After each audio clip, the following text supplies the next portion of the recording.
Hello ladies and gentlemen, Phoenix or Nix here, and welcome to Let's Play Age of Empires 3, the WarChiefs, Part 4.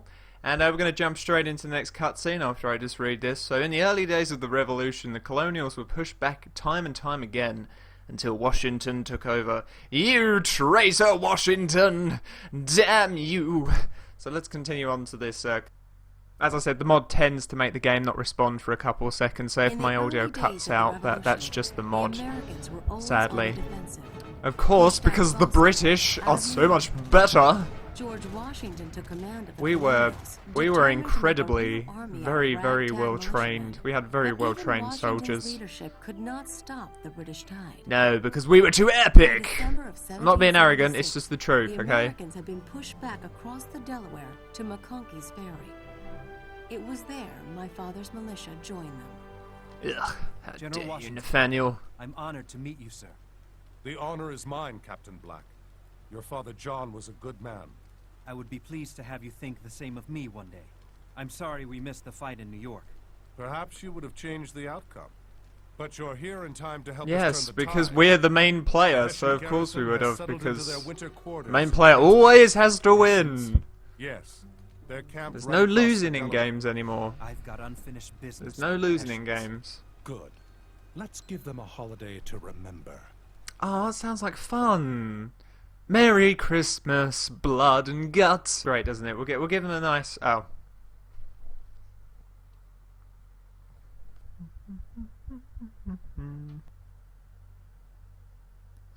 Okay, apologies. Really? Again? Again, game? Really? Are you trying to screw with me? Ah! Since the colonials are in retreat, we will only have one. It's patrol Kushla. tonight. Enjoy It's your Kushla. evening, men.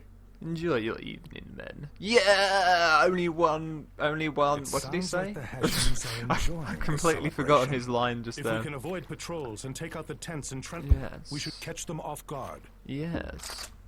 Indigestion. Okay then.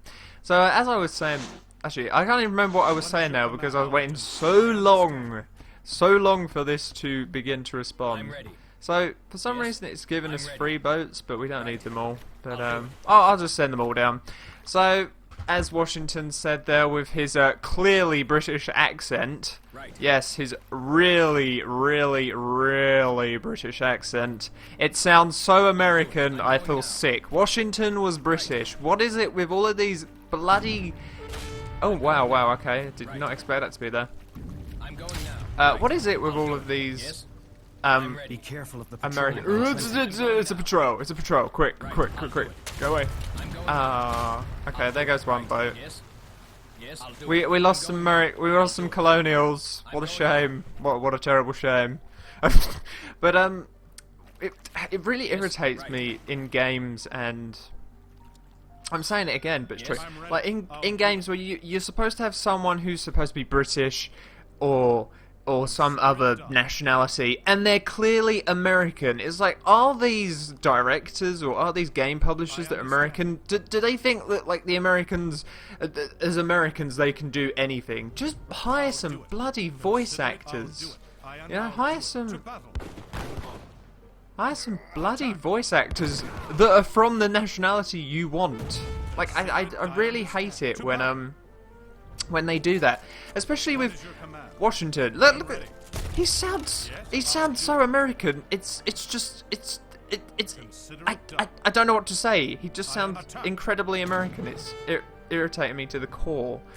Like, he's supposed to be British, but I'm gonna get off that subject. As I was saying earlier, there's no losing in games anymore. As I was saying just a minute ago, there is no losing in games anymore. Games no longer teach you that in life you will lose and win. You won't just always win. But according to games nowadays, you have to win because you have to feel like a special snowflake. You can't go and make children if they're children's games, or anyone. You can't make anyone lose because they have to win because they're special snowflakes. Like, I really hate that way of thinking, that there's no losing in games. How's people supposed to learn if you don't have them lose every now and then? Like, it's incredibly irritating when you play a game and you win all the time because you're just this super-tastic person. Okay, fair enough if it goes along with the storyline, say the character is like maybe a god. It's kind of understandable that he won't die or lose all that often. But it's a realism thing. Okay, you are going to lose in life. There is no way in hell you are not going to lose at some point in your life. And I hate it when games just let you win all the time. Just like, yeah, winning. I'm totally winning, and we have to quickly run away. So what we're trying to do here, I should really be talking about the the mission really. The game wants us to go. Our mission is to. Are they really coming this way? No, they're not. We're supposed to avoid patrols and burn these supply tents so that the Hessians don't have many supplies left by the end of the night, so that their military efforts or their war efforts will no longer be as strong as they once were. Because I'm sure 10 little tents are really going to affect them, because they have a factory here, they have farmlands and such. But I'm not going to break the game realism or the game. I'm not quite sure how to what to describe it as, the game storyline. I'm not sure, but something tells me these 3 little tents are really not going to destroy the war effort of the Hessians. But that's what we're doing right now. So let's burn all these tents. With how many men have we lost? We must have lost about 3 now? 3 men maybe? This is quite a fairly straightforward mission. There isn't much going on yet. I'm sure there is a little bit more to this mission. No, I don't believe this is the only part. Otherwise, it'd be quite a bare bones mission and kind of pointless. But it seems as though none of the Hessians are here in... I'm not quite even sure actually. I was thinking, why on earth are the British here? Like, there's British barracks here. The Hessians aligned with the British? Are the Germans with the British now? Like, colonials, British. Okay, why do we have a barracks here? That doesn't make any sense. General Cornwallis. Reminds me of The Patriot.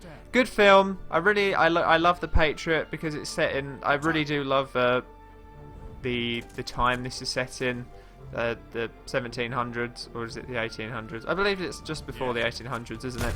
But what I hate about The Patriot is Mel Gibson had a hand in it, and Mel Gibson likes to turn anything, any film into make the Americans look like they're the super soldiers and the heroes. And in The Patriot, the British are made to look incredibly evil. Typical of Mel Gibson, the arrogant twat. Pardon my language, but it's true. It's very irritated.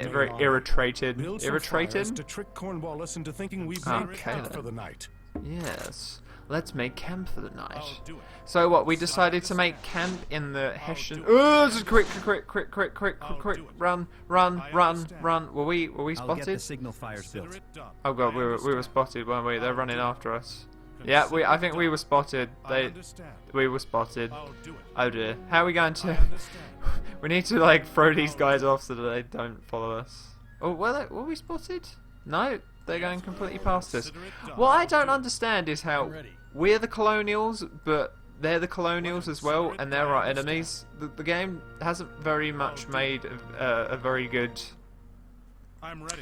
Hasn't made a very good distinction between the two, because I'm seeing colonials and I'm seeing colonials, and we're the good guys, but they're the bad guys. But we're colonials and they're colonials. So nice going there, game. Nice one. That's really good. Unless these are becoming our buildings, because they're no longer shooting us. Yeah! Attack the Hessian supply wagon. They don't need that.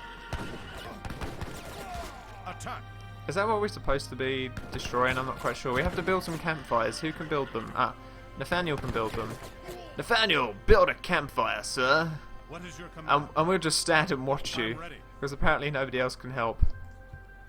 And while Nathaniel builds the campfire, we have some nice lightning returns music going on here, very nice and mellow. I'm not quite sure why this one is playing first, but we have reinforcements now, so we have a healer. What you need? I still love how all of these units have really thick American accents, and oh, okay. Whew. That wagon, damn you wagon. You I thought that the enemy were around and they weren't. How dare you? How dare you trick me? But I love how all of the units in this, all of the colonial units in this game have incredibly thick American accents, when by this point I'm pretty sure they probably still sounded like British, Irish and Scottish, because they were still people from the British Empire. And that's what makes me laugh about the Patriot. All of them, all of the colonials have incredibly fit. They're all American, and I'm just sort of like scratching my head. Like, there is no way in hell they developed an accent that quickly. Like, it's just impossible. It just makes me laugh. But again, it's They will help us to keep an eye on Cornwallis's army. It's yeah, again, it's a Mel Gibson trait. You know, Mel Gibson. Oh, he's terrible. I can't stand him as an actor or as a director. He makes the worst movies, in my opinion. I will let The Patriot go to some degree because I really do like The Patriot, only because I get to see the British, like, kick ass. Like, I love the redcoats. I'm fascinated with the redcoats in that period of history, in British history. Excellent. But move out and attack his rear guard. yeah, we're gonna go and attack his rear. Yeah, that sounds like a plan. So I think we're attacking these guys while while Cornwallis and his men move down. Not quite sure how we're going to do that. I'm guessing if we send the troops over here, we can sort of loop around like this. We'll have to hurry because they're not too far away now. Where is Cornwallis exactly? I can't see him. Is that him? No, that's a musketeer. Okay, well, Cornwallis is supposed to be coming down, and yeah, I can't see him at all. So I'm going to use a little bit of the hotkeys here, and I can set... What I can basically do is if I hold shift and then I right click, I can create a path for them to follow, so I don't have to necessarily tell them where to go. Meanwhile, I can watch Cornwallis's men just like make their little trip down into the village. Into the little village. And I'm hoping around here we'll be able to... Yeah, we can. No, we can't. There's a mountain here, apparently. No, there isn't. Okay. Yes, there is. Is there a mountain? Cornwallis is sending a patrol back to Princeton. Let's give them a warm welcome. I would give them a warm welcome if I could find my way to where we have to go. But there looks to be a lot of mountains. Ah, there we go. Okay, that's good. Aha! We found a way round. Let the computer show me where to go. I'm not going to bother with any of these treasures. It's kind of pointless to even try and get them. I mean, we don't need food, so I'm not quite sure why they decided to put that treasure on this map. And we don't need... Well, I mean, that's just an extra unit, but I don't think it's worth fighting the bears because we'll probably lose more units than we'll gain because those bears are pretty strong. Even with our special attacks here that our units have. So I just realised we lost Canyon K a while back. He must have stayed in the village. I forgot. But Canyon K's a good unit though. Canyon K's a pretty cool NPC. Especially his range. His range is ridiculous. His archery range is incredibly ridiculous. So I think what we'll do is we'll use the area effect shot to shoot these musketeers and hopefully do quite a bit of damage. And so begins our little battle. And I'll make sure Nathaniel uses his special attack to take out one of the healthier units. I'm going to have to pull back the surgeon because I just realised he can't exactly attack. He has like a very weak 5-hand attack, so... Meanwhile, we'll let Washington die for his incredibly terrible British accent. Oh, I forgot, it's not British at all. Because, of course, he managed to take on a completely American accent within the space of mere minutes. Because that's just how the game was made. Not exactly historical correct. Not exactly historically correct. Okay then. So now that we've taken out the rear guards, the villagers of this little village have come to aid us now that we've taken out... I guess they're captors, I'm not quite sure. But we now have to go and take out this town centre here, which is what we're going to do. We've got 6 cards, wow, that's a lot. And I think I'll waste them all on military units. Since we want to go and attack this this town centre, I don't believe we'll need to waste our time building too many units, so I'll get that card as well. And hopefully, before we actually go down there, we'll be able to get another card. I'm going to get the defence card for our units as well, so hopefully they'll last a little longer. How much wood have we got? Well, since we can build a smithy, I'm going to build a smithy because it makes sense. We can upgrade our units further so that we don't have to waste a lot of the resources actually building units, but instead upgrading them. So we can just sort of rely on the the units from the card, and I'll also upgrade the grenadiers, since we're going to have a couple of grenadiers join us as well. Sadly, we have skirmishers here and not musketeers, which doesn't really make all that much sense considering I have musketeer cards, but oh well. So what's this do exactly? It builds a tent that heals nearby units. I don't think there's much point. A lot of the healers actually healed a lot of our units already, so we're going to get that one, and it looks like we're going to have enough gold once these guys hurry up and get all of that lovely gold for us. Come on, chop chop. There we go. I guess I could, if I could go. How much gold are we going to get out of this? 320. About 600. We're not going to have enough to age up. I was going to say, if I could age up, I'd age up and upgrade our colonial militia to guard militia, but it's not worth it. It's not worth Consider it done. It's not worth waiting for that gold to go up. But by the time it's gone up, we probably could have slaughtered them. So instead, I'll probably look to build some more units, but ones that cost less gold. So we've got 65 gold and 45. So I think what I'll do is I'll waste the rest of my gold on building colonial militia, as many as I can. There we go. That's kind of... Is that it? Yeah, that's about it.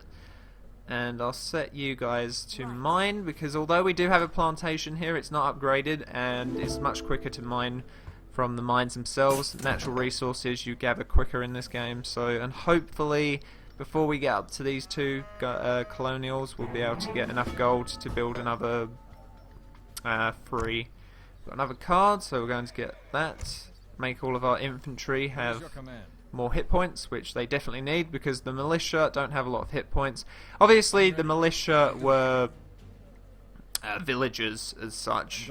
As the Americans always like to say, oh, we defeated you with villagers with pitchforks. Yeah, okay, you continue to sprout that absolute crap. And I'll continue to remember that Britain was fighting 4 different countries at the same time. And was doing a pretty damn good job of it, considering we only sent one of our smallest armies into America. And we still did a lot of damage. So I do love how the Americans like to say that's just one thing I hate. Like, that's why that's why I believe that a lot of people find Americans ignorant, arrogant. Pardon my pronunciation there. And no offense to any Americans. I'm just saying. I'm not saying every American's like that. Of course, not every American is like that. There are definitely decent Americans out there, but those Americans that love to blaspheme, if I have to use a disgustingly religious term. You know, well, yes, you defeated us with not pitchforks. I'll let you have. The colonial militia had guns, not pitchforks. So don't try and make yourselves like too much heroes or super awesomely great people at fighting. I don't know what to describe it as, but Britain was fighting Spain, France, and if I'm not mistaken, Holland at the same time as we were actually trying to keep the Americas. And we only sent one of our smallest armies over to America. So, and that army managed to do a lot of damage. And no, not like the Mel Gibson film likes to go and show, oh, we killed lots of civilians and we went around killing all of the villagers. That's what I hate about The Patriot. It makes the British look incredibly evil, and that is typical Mel Gibson right there. Make the Americans look like the true heroes and make the British look completely evil. That's not how it went down, Mel Gibson. Go find another line of career, because you just suck as a director as well as an actor. Like his acting skill, it just no, just no. But as I said, we were fighting 3 different countries at the same time as we were fighting in the Americas with our smallish army. Literally, that was one of the smallest armies we sent over there. And we had conflicts going on with France, Spain and Holland, so I think we did pretty damn well, if you ask me. I'm sure if Britain really wanted to keep the Americas and we weren't having conflicts with any other country, we would have secured America very easily. But we had other conflicts going on as well, and when you have a giant army... Oh dear, I need to quickly move my men forward. Just saw the amount of damage those heavy cannons done. I'm basically sending my colonial militia over to melee the cannons there. This has not been a very good victory, but we need to try and focus on these cannons, because these are heavy cannons, and these are the ones you get out of forts when you're playing online or in skirmish mode. And as you can see, they really do a lot of damage. So we want to try and... where's my backup? Come on, hurry up. Chop chop. They really slaughtered us just there. That was terrible. I think what I'll do is I'll get Fort next. There's no need to worry about... I don't think we're... As you can see, we haven't exactly lost all of our troops. How many have we got left? A lot of them survived, but those, as you can see, those heavy cannons really do a lot of damage. Those, as I said, the ones that you get from the factories, and they take quite a while to train up. So of course they're going to be powerful. Now each civilization has sort of their own cannon or heavy weaponry that they produce from the factory. Most of the European ones get the heavy cannon. The Ottomans get a great bombard, which is like this ridiculously huge cannon, like just ridiculous how big it is. And then I believe the Portuguese get a slightly different cannon. The British actually get rockets. Although in this mod it changes it back to heavy cannon, which I think is a shame because the rockets were incredible. I always loved the rockets. I remember playing online once, and me and my friends were battling two others, and he was like, "Pull out the rockets," and I did, and all of these rockets just went flying into the air, and in no time, all of the enemy military, like the people we were going against, they had built infantry, and their infantry was completely splattered within seconds. The rockets in this game are incredibly powerful, and they're a lot of fun to just watch and use. So as you can see, we do have an anti-military cannon there, so I need to try and take him out as quick as possible, because if he tries and takes out my falconet, then I'm going to have quite a bit of trouble destroying this town centre, but luckily I managed to kill him in time. So, is there an enemy there? I can't tell. No, there isn't. But as I said, that was an anti-artillery cannon, and they have quite a long range, fairly long range, and they usually... it's definitely out of range of the falconet. The falconet doesn't have as long a range...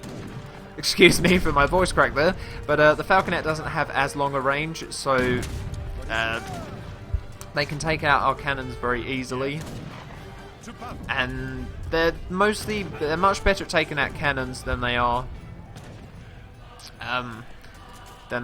infantry units, but they still do a fair amount of damage towards infantry units as well. I'm completely getting tongue-tied today, but luckily enough we managed to take it out, although we did lose our cannon thanks to those bloody what they called pikemen. I think I'm going to stick my fort about here, just like right in front of the hill, so that they cannot go anywhere near our town. But I don't think I need to worry because this town centre is just about dead. So yeah, we've won this. We may have lost most of our troops, but we won nonetheless. I don't think we have to... Is there anything else we need to do? Apparently we haven't completed our objectives yet. Destroy Cornwallis's capital in Trenton. Oh, okay then. So we still need to take out the capital. Ah, they keep making units. So I think we're going to take out the barracks first. And I can't send any other... Whoa! What's shooting us now? Ah, now we have a longbowman. I really do like the bowman, and I like how the British are the only ones to get the bowman. Obviously, Britain is known for its longbowmen. Back in the... I can't remember the date at which we used longbowmen predominantly. It was around the time of Edward the Black Prince of Wales, who is one of my favourite historical figures. Not just because of the game Bladestorm, but definitely Bladestorm had a hand in me having a fascination with him, because he's a very interesting British historical figure. And sadly it was because, I believe it was because of his death actually, that Britain lost against France during the 100 Years' War. Basically what happened was, for literally 100 years Britain was warring with France over the occupation of France, like who owned it. And of course to Britain, the British monarchy owned France, and I think there were actually grounds for them claiming that Britain owned France. I do believe that there was some sort of family tie that made France British land, and obviously there was a big, I'm not quite sure what the word is, but there was a dispute, I guess would be the word, and France went to war with Britain, and it literally lasted 100 years. And Edward the Black Prince of Wales was one of the military, obviously being a prince, he was a military leader during the 100 Years' War.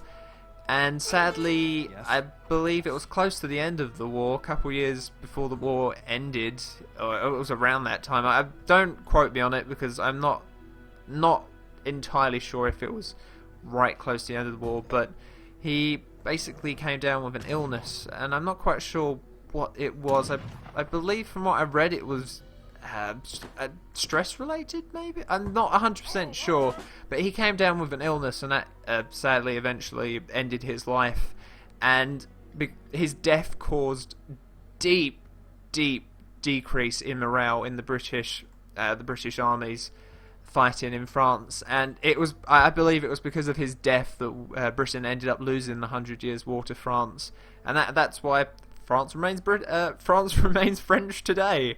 But the 100 Years' War is one of the most fascinating periods in British history, as much as this period for me. I just find it incredible, like literally, that we battled with France for 100 years. And I love that Bladestorm for me really does portray the 100 Years' War really well. And I'd like there to be another Bladestorm. Not quite sure if there ever will be. I don't think Koei is going to do another one. Not a lot of people seem to have heard of it, but it's a lot of fun. If anyone likes swords and shields and such, and you're interested in that time period, then go and play Bladestorm. It's a lot of fun. Sadly, there's no... What I would have liked is an online component in that game. That would have been a lot of fun, to have an online component, be able to sort of send your mercenary online and you sort of battle a number of people in the fighting for the French or the British. That would have been like, or the English, as we're still known today, England and English. I much prefer British and Britain. I don't like England and English. I prefer British and Britain. But only Britain is great. Only Britain is great, despite the fact that despite the fact Mel Gibson and it's Frozen. Why? So we had to wait there because my army was slaughtered. Oh dear. Wow, they managed to... Where did all of these units come from? So thanks to those heavy cannons when we first came down, I wasn't anticipating them to be there, but they sadly took out quite a number of my soldiers when we first came down. And the easier way to take out these cannons is not to shoot them from long range, but to actually take them out from using melee, which when it's musketeers it's bayonets, and when it's colonial militia I guess they just use the butts of their guns. But it's much quicker to use melee because one, you get up close to the cannon and it's a lot harder for the cannons to shoot. And I do believe in this mod cannons cannot shoot when you're up against them like this. No? Okay, I'm mistaken. They can. My mistake. I swear the mod said that they can't, but apparently they can. But it also, they die a lot quicker because you have... I'm not quite sure why that happens because our range attack is quite high compared to our hand attack, but for some reason cannons are much easier to take down when you use melee mode or melee mode. I'm not quite sure how anyone else pronounces it. I prefer melee. But we've done it! We've taken out the capital, and now we shall burn it all to the ground. Burn it! Burn it with fire! And that was that. Okay then. So now that we've taken out the Hessian supply tents and we've taken out Cornwallis's soldiers, hopefully that will certainly help the colonials in their war effort. Though I'd much prefer, I would have much preferred to have played from Cornwallis's point of view. It just something I'd find much more interesting than playing the colonials. I'm kind of fed up of it always focusing on the Americans and their little revolution. I'd much prefer. I'm just fed up of seeing the British portrayed as the bad guys. It's just like no. But oh well, can't do much about it. We're playing the colonials. But anyway, ladies and gentlemen, I hope you did enjoy this part of Let's Play Age of Empires: The WarChiefs expansion. And I hope to see you all in the next part. I'm completely lost for some reason, my mind is fuzzled. But thank you all for watching once more. I do hope you enjoyed it. Take care everyone, I look forward to seeing you in the next part. And until next time, goodbye.